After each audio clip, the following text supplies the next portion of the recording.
नमस्कार. आज आपण एका अशा मशीनबद्दल बोलणार आहोत जे कदाचित मानवाने बनवलेलं सगळ्यात क्लिष्ट आणि खरं सांगायचं तर विचित्र यंत्र आहे. एक असं मशीन जे बनवणं जवळपास अशक्यच मानलं जात होतं. $400 मिलियन. हो, $400 मिलियन. भारतीय रुपयामध्ये सांगायचं झालं तर जवळपास 3,300 कोटी रुपये. एका मशीनची किंमत. आणि या मशीनच्या आत तापमान तब्बल 2,20,000 केल्व्हिनच्या वर जातं. म्हणजे आपल्या सूर्याच्या पृष्ठभागापेक्षा 40 पटीने जास्त गरम. इतकंच नाही तर या मशीनमध्ये जे आरसे वापरले आहेत ते ब्रह्मांडातील सर्वात गुळगुळीत वस्तूंपैकी एक आहेत. अविश्वसनीय नाही का? तर प्रश्न हा आहे की हे अशक्य वाटणारं मशीन नक्की आहे तरी काय? ह्या विश्लेषणात आपण याच अविश्वसनीय यंत्राचं रहस्य उलगडणार आहोत, ज्याने आपल्या तंत्रज्ञानाच्या जगाला एका मोठ्या संकटातून अक्षरशः बाहेर काढलं. चला तर मग सुरुवात करूया. बरं, हे मशीन का बनवलं गेलं हे समजून घेण्यासाठी आपल्याला तंत्रज्ञानाच्या इंजिनकडे म्हणजे मायक्रोचिप्सकडे जावं लागेल. याच चिप्समधले अब्जावधी ट्रान्झिस्टर्स आपल्या आजच्या डिजिटल जगाचा पाया आहेत. गेली जवळपास 50 वर्ष टेक्नॉलॉजीच्या प्रगतीमागे एकच नियम होता, मोर्सचा नियम किंवा मोर्स लॉ. अगदी सोप्या भाषेत सांगायचं तर हा नियम म्हणतो की दर 2 वर्षांनी मायक्रोचिपवरचे ट्रान्झिस्टर्स दुप्पट होतात आणि यामुळेच आपले डिव्हाइसेस लहान, अधिक वेगवान आणि खूप जास्त शक्तिशाली होत गेले. पण 2015च्या आसपास ही प्रगती एका मोठ्या भिंतीला येऊन धडकल्यासारखी झाली. संपूर्ण टेक उद्योगासाठी हे एक मोठं संकट होतं, कारण असं वाटत होतं की मूरचा नियम आता संपणार. मायक्रोचिप बनवण्याची प्रक्रिया, ज्याला फोटोलिथोग्राफी म्हणतात, ती म्हणजे प्रकाशाचा वापर करून केलेलं एक सूक्ष्म कोरीव कामच आहे. यात मुख्य 4 टप्पे आहेत, पण यातली दुसरी पायरी एक्सपोज ही सगळ्यात महत्त्वाची आणि सगळ्यात कठीण आहे. यात प्रकाशाचा वापर करून सिलिकॉन वेफरवर डिझाईन छापली जाते आणि खरी अडचण नेमकी इथेच निर्माण झाली होती. या समस्येवर एक अतिशय धाडसी उपाय अनेक दशकांपासून विचारात होता, तो म्हणजे एका पूर्णपणे नवीन प्रकारच्या प्रकाशाचा वापर करणं.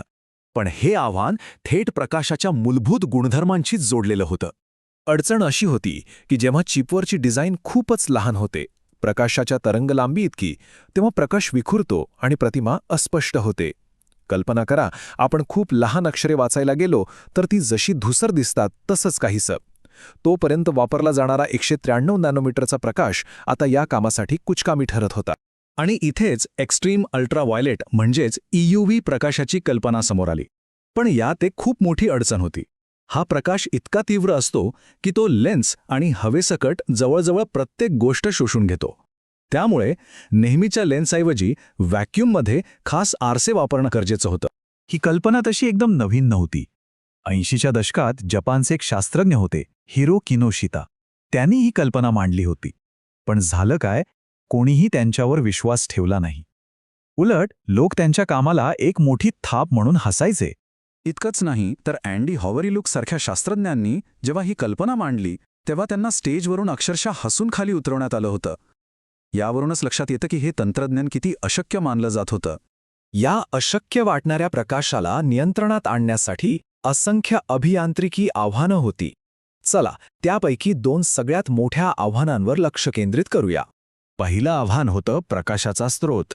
EUV आरसे केवळ 70% प्रकाश परावर्तित करतात. याचा अर्थ प्रत्येक आरशावर 30% प्रकाश वाया जातो. म्हणजे 6 आरशांनंतर तर मूळ प्रकाशापैकी फक्त 8% प्रकाश शिल्लक राहतो. विचार करा, किती प्रचंड शक्तिशाली प्रकाश स्रोताची गरज असेल.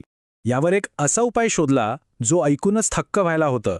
शास्त्रज्ञांनी टिनच्या एका लहानशा थेंबाला लेझरने 2दा मारण्याची कल्पना शोधून काढली. पहिल्या लेझरने तो थेंब पॅनकेकसारखा चपटा होतो आणि मग दुसऱ्या शक्तिशाली लेझरने त्याचं प्लाझ्मामध्ये रूपांतर होऊन एक कृत्रिम सूर्य तयार होतो. आणि हे सगळं सेकंदाला 50,000 वेळा घडतं. ही अचूकता किती अविश्वसनीय आहे हे या वाक्यावरून आपल्या लक्षात येईल. हे म्हणजे वादळातून गोल्फचे चेंडू फेकून ते प्रत्येक वेळी अचूक छिद्रात टाकण्यासारखं आहे. सेकंदाला 50,000 वेगाने जाणाऱ्या लहान थेंबांवर एकही न चुकता अचूक मारा करणं हे खरंच कल्पनेच्या पलीकडचं आहे.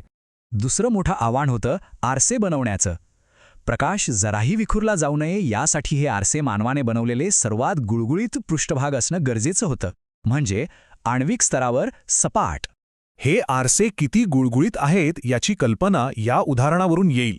विचार करा, जर हा EUV आरसा पृथ्वीच्या आकाराचा असता तर त्यावरचा सगळ्यात मोठा उंचवटा एका पत्त्याच्या पानापेक्षाही जाड नसता. आणि त्यांच्या अचूकतेबद्दल काय बोलावा. ते इतके अचूक आहेत की जणू काही पृथ्वीवरून लेझरने चंद्रावर ठेवलेल्या नाण्याच्या कोणत्या बाजूला मारायचं हे ठरवता येईल. ही आहे अभियांत्रिकीची खरी कमाल.